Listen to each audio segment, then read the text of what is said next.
bwe nali nkyali muto nafuna omukisa ne ngendako mu Kisulo. Era nze Kisulo nakiyingira P5. Naye kyensinga okujjukira ekisumuluzo kyange kyagwa wayiseewo ennaku 2. Nekibula. Naye okimanyi nti ekisumuluzo ekyo kyabula naye saalumizibwa namu. Kuba ebyokulya byonna nali nabimaze mu keesi. Natyana nnyo. Nina engeri gye nakwatanga mu paketi eyo baagiyitanga House of Mangi. Era eka yali janjaga. Olugisumulula bwoti. Abaana nga bakula mpa ku biscuit n'ogabakaawo. Nengwa ku buli nayo. N'ogitandikako. Nentandika. Ndyayo 3. Nentunula naye mukyalimu 16. Naye 16 bwe ndyako 2 nsigazaako 4. 14. Nendi obubiri. Nendo gitunuliranga buli 14. Bwe ndyako 4 musigala mu 10. Nendi 4.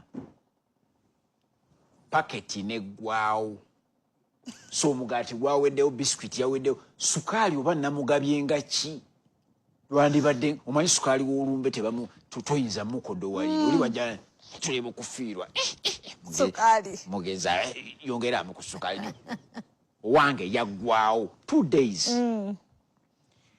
Ngenda okubeera mu ssomero eryo n'enkizuula nti abaali baluwangaala n'ebyokulya mu ssomero baalinga beegatta. So nenfuna omuvubukaawo ne twegatta. Keesi nejjula ebyokulya. Aleese ebibye naye ndeese ki? Vidiyo etuuse twegasse ebyokulya bijjudde. Ennaku ezi nga temuli byakulya. Ebyokulya ebyo bwe bimala okuggwaawo ne ssente zange actually baali nazo bazibbi. Ssente zaali zibbiddwa naye ng'ebyokulya bikoze eki? Biweddewo. Ne ntuula ku lubalaza ne gampitamu amaziga. Omwana w'omugagga gwe bayita Rogers waakuze ansanga ku madaala. Anga Newton kiki? Ssente zange bazibbi. N'ebyokulya siina mu keesi. Tofaayo. Ojja kwegatta nange. Omwana w'omugagga agambye atya? Tugenda kwegatta. Vidiyo yaddako nga baleeta bintu nga tugatta byakulya mu keesi. Kati bw'agiggulawo bw'ati breakfast etuuse nga ntandika eri enkola yange. Ntambuza nti omukono nkwata ku biscuit. Ngamba toyinza kulya biscuit omuwangaazi ng'omugaati gufa mu nnaku ntono. Tandika na mugaati. Ne tulya mugaati. Enkya bwaggulawo bw'ati keesi ntambuza omukono gukwate ku nido. Nido muleke. Nido bamulya ddi? Nido bamulya sukaali aweddewo. Kubanga obuugi buno bwe buba tebuliimu sukaali bwaggwaawo ne tutandika obuugi. Oteekamu akajiiko ka nido katono ne bubeera nga bulina flavor ne bubeera nga butaba. Ono mwana wa mugagga. Mwana wa mugagga. Nze what?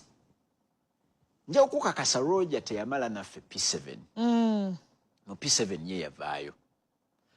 Naye P6 eyo gye twalimu nayiga nnyo n'enjiga bwe bamaneginga ebyokulya. Mu P7 nze nali nga mpola sukaali. Ate business Newton wagitandika otya? Eyo gye zivudde. Nti nawolanga sukaali ng'abaana mbawandiika n'obbawandiika ono muwadde ejjiiko 12. Ajja kuteekamu ejjiiko 4. Ono wa jjiiko 2 ajja kuteekamu ejjiiko 10. Ku vidi bwe bamala okunkyalira ebintu ebijjudde keesi ate nga nzijayo bawulo. Nsolooza. Ejjiiko zo? Kati bwe ntiikiza nga bw'oteekamu. Nensooka nkuŋŋaanya. Naye kye nazuula nti ate abaasasulanga ebbanja lya sukaali nga basanyuka. Mwana wantaasa. Kwatayo ku mugaati, kwata ne ku mmere, kwata ne ku gundi. Kati ate bwe mbayitamu bwe ntyo ne ndyoka nzijjuza ne keesi. Ekyokuyiga nti okusigala ne ssente ebeera neeyisa. Okusigala ki? Ne ssente. Ebeera ki? Neeyisa. kyova olaba nti wali nga nkyabeera bw'omu mu keesi byamalamu ennaku mmeka 2 bwe neegatta n'omuntu byamalamu ennaku mmeka kuba ennaku enneeyisa yange teyakyuka newakubadde nakyusa omuntu naye bwe ŋŋenda n'embeera n'omwana w'omugagga Rogers enneeyisa yange agikakka ekyokuyiga abali mu kutulaba abaana bo balina kye bayita restraint omwana wo bw'atuula ku mugaati agulya gumalawo ewaka balya batya omwana bw'omugulira biscuit amulya mumalawo oba aterekako ffe ewaka twateekawo n'etteeka nga tulaga twagala masaide saayige nga muga kuba Pringles zaali zigenda tufuukira ekizibu olukasumulwa bw'ati ng'alwana nako paka kamalawo ne muga Pringles njagala ozirya ekigagga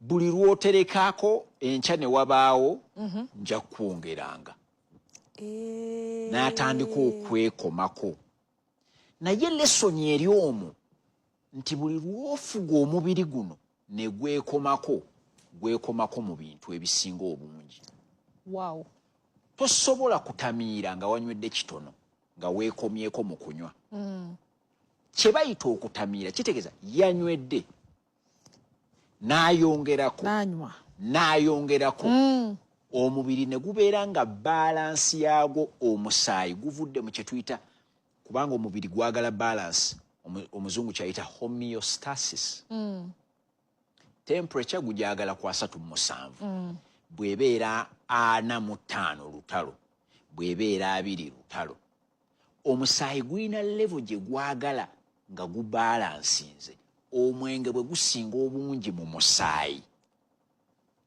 olina kubeera nga tokyasobola coordinatinga